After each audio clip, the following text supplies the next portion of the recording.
Hi అండి, అందరికీ నమస్కారం. ఈరోజు మనం ఆంధ్రప్రదేశ్లో అత్యంత పురాతనమైన సుమారు 2000 ఏళ్ల చరిత్ర కలిగిన ఒక అద్భుతమైన వైష్ణవ క్షేత్రం గురించి తెలుసుకోబోతున్నాం. అదే బాపట్లలోని భావనారాయణ స్వామి ఆలయం. అసలు ఈ ఊరికి బాపట్ల అనే పేరు ఎలా వచ్చింది? ఇక్కడి స్వామివారి విగ్రహం వెనుక ఉన్న రహస్యం ఏమిటి? 2014లో కూలిపోయిన ఆ భారీ గాలిగోపురం కథేంటి? ఈ విషయాలన్నీ తెలియాలంటే ఈ వీడియోని చివరి వరకు చూడండి.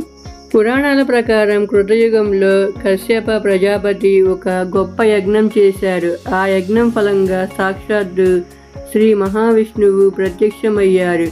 కశ్యపుని కోరిక మేరకు స్వామివారు ఇక్కడ వెలిశారు.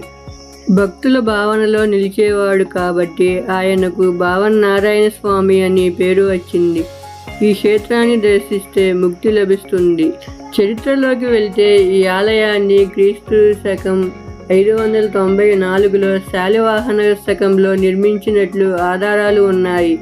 చోళ రాజులు, గజపతులు మరియు విజయనగర సామ్రాజ్య చక్రవర్తి శ్రీకృష్ణదేవరాయలు ఈ ఆలయాన్ని ఎంతో అభివృద్ధి చేశారు.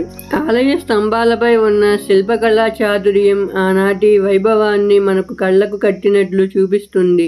ఈ ఊరిని పూర్వం బావపురి అనేవారు. అది కాలక్రమేణా బాపట్లగా స్థిరపడింది. ఈ ఆలయానికి ఉన్న ప్రత్యేకత ఏమిటంటే ఇక్కడి గాలిగోపురం 1850లో అమరావతి రాజా వాసిరెడ్డి వెంకటాద్రి నాయుడు 85 అడుగుల ఎత్తైన భారీ గోపురాన్ని నిర్మించాడు.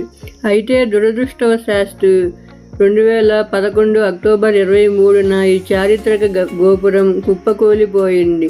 ప్రస్తుతం ప్రభుత్వం దీని పునర్నిర్మాణం పనులపై దృష్టి సారించింది.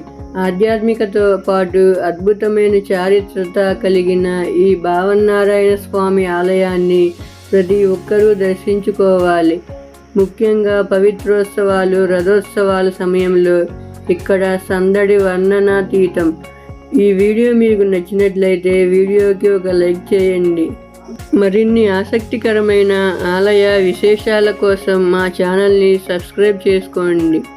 జై శ్రీమన్నారాయణ.